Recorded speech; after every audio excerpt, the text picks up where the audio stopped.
అమలాపురం వైసీపీలో అసమ్మతి సెగలు రాజుకున్నాయి. ఆత్మీయ సమావేశం పేరుతో కుంచె రమణారావు బల ప్రదర్శనకు దిగారు. వైసీపీ స్థానిక నాయకత్వంపై తీవ్ర అసంతృప్తి వ్యక్తం చేశారు. మంత్రి విశ్వరూప్ టార్గెట్ గా పరోక్ష విమర్శలు కూడా చేశారు. ఆయన మళ్లీ స్థానికేతరులకు టికెట్ ఇస్తే సహకరించేది లేదంటూ అల్టిమేటం జారీ చేశారు. అమలాపురం సీటు స్థానికులకే ఇవ్వాలంటూ రమణారావు డిమాండ్ చేశారు.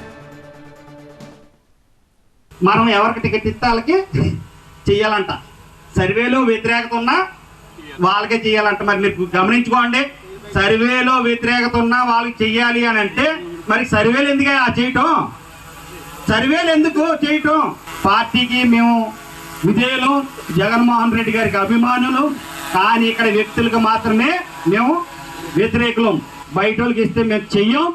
ఎందుకనంటే నా నినాదం ఇదే, ఎవరికి ఇచ్చినా లోకల్ వారికి టికెట్ ఇస్తేనే ఇక్కడ ఎలక్షన్కి పార్టీకి మేము పనిచేసేది. మీ అభిప్రాయాల మేరకే, మీ సూచనల మేరకే నేను ఎదురుకి వెళ్ళే ఆలోచన తీసుకుంటాను.